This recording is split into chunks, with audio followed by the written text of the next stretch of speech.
ماہ رمضان ہم پر پتہ ہے کتنی بڑی مہربانی کی گئی ہے، ثواب بڑھا دیا۔ کتنا ثواب بڑھا؟ حدیثوں میں مضمون ملتا ہے کہ رمضان میں نفل کا ثواب فرض کے برابر، فرض کا ثواب 70 گنا کر دیا جاتا ہے۔ رمضان میں روزہ دار کا سونا بھی عبادت ہے۔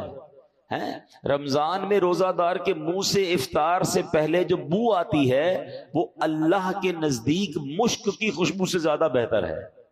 رمضان کی پہلی رات جب آتی ہے اللہ اس امت پر نظر رحمت فرماتا ہے، اور اللہ جس پر نظر رحمت فرمایا اسے کبھی عذاب نہ دے گا۔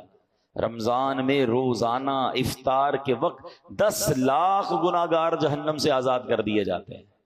کیسے پیکج ہے؟ اچھا، رمضان میں جب جمعے کا دن آتا ہے، یعنی جمعرات کی مغرب سے جمعہ کی مغرب تک ہر گھڑی 10 لاکھ بخشے جاتے ہیں۔ مطلب وارے نہیں آ رہے ہیں نا ساری زندگی میں، اور آپ دعا کرتے ہیں یا اللہ ہماری پکار سن لے، ہماری دعا سن لے۔ رمضان کی راتوں میں فرشتہ آواز لگاتا ہے کوئی مانگنے والا کہ اس کی دعا قبول کر لی جائے، ہے کوئی توبہ کا طلبگار اس کی توبہ قبول کی جائے۔ مگر سچ بتاؤ اس اسکیم سے کتنے لوگ فائدہ اٹھاتے ہیں؟ پھر رمضان کا پہلا عشرہ عشرہ رحمت، دوسرا عشرہ عشرہ مغفرت، آخری عشرہ جہنم سے آزادی کا عشرہ، آخری عشرے میں 5 طاق راتوں میں ایک رات وہ جسے لیلۃ القدر کہا گیا، 1000 مہینوں سے بہتر رات۔ اللہ اکبر، کتنی مہربانی کی اللہ نے ہم پر، یعنی ہر وہ سامان کر دیا گیا کہ میرا بندہ بخشا جائے۔ مگر سچ بتاؤ جو اس میں بھی نہ بخشا گیا، جو اس میں بھی غفلت کر لے تو اس کا کیا بنے گا؟ نہیں، پلیز اس آفر کو ضائع مت کرنا۔ دیکھیں ہمیں نہیں پتا پھر رمضان ملے نہ ملے۔ پچھلے سال کئی لوگ تھے جو ہمارے ساتھ تھے، اس سال نہیں ہے، کیا پتا اگلے سال ہم رمضان میں نہ ہو، ہمارے بارے میں باتیں ہوں کہ یار ہمارے ساتھ تھا ہمارا بھائی، اب نہیں ہے۔ تو اس رمضان کو غنیمت جاننا ہے، اپنی زندگی میں تبدیلی لائیں۔ زندگی پڑی ہے کھانے گھومنے پھرنے کمانے کے لیے، لوگ رمضان میں پیسے کمانے کی پلاننگ کرتے ہیں، نہیں، ساری زندگی پڑی ہے یار یہ کام کرنے کے لیے۔ اس مہینے میں عبادت، اللہ کو راضی کرنا ہے، اتنے گناہ ہیں اتنی خطائیں، اب تو توبہ کرنی ہے نا کہ رمضان میں نمازیں پڑھوں اور عبادتیں کروں۔ رمضان میں نیت کریں کہ ساری نمازیں باجماعت پڑھیں اور پوری تراویح پڑھیں۔ ہاں یہ بڑی گڑبڑ ہو گئی ہے آج کل، لوگ تراویح میں ڈنڈی مارنے لگ گئے۔ ایک تو ٹرینڈ آ گیا 3 روزہ تراویح، 5 روزہ تراویح، 7 روزہ تراویح۔ ٹھیک ہے اگر آپ 3 روزہ 5 روزہ پڑھ رہے ہیں، لیکن اس کا مطلب یہ نہیں کہ اس کے بعد باقی تراویح معاف ہو گئی ہے۔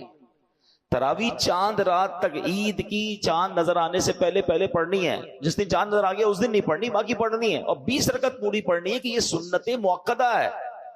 اچھا اس کے علاوہ سمجھیے نا، حدیث پاک میں آتا ہے جس کا مضمون ہے کہ جو رمضان میں ایک سجدہ کرے اس کو ایک سجدے کے بدلے 1500 نیکیاں ملیں گی۔ ہر سجدے پر جنت میں سرخ یاقوت کا محل عطا فرمایا جائے گا، اور فرمایا ایک درخت ایسا اسے جنت میں دیا جائے گا، اس کا سایہ اتنا بڑا ہوگا، اس کی ڈائمنشن اتنی بڑی ہوگی کہ گھڑ سوار یعنی ہارس رائڈر 500 سال تک دوڑتا رہے اس کا سایہ ختم نہیں ہوگا، یا اتنا سایہ ہوگا۔ اب مجھے بتاؤ یہ ہر سجدے پر انعام ہے۔ مبارک ہونے جو پوری تراویح پڑھتے ہیں، 20 تراویح پڑھیں تو کتنے سجدے ہو گئے؟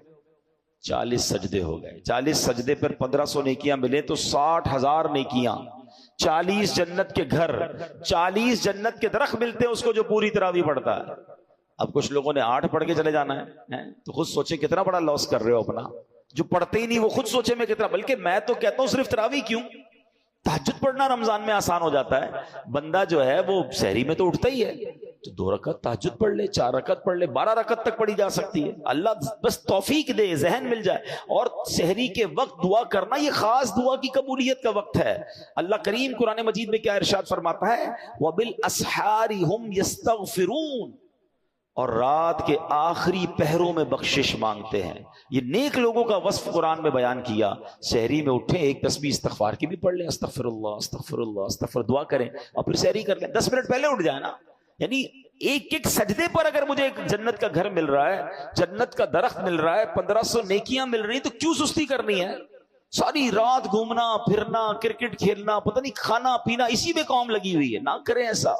ساری زندگی آپ کھا پی سکتے ہیں، رمضان اس لیے نہیں ہے۔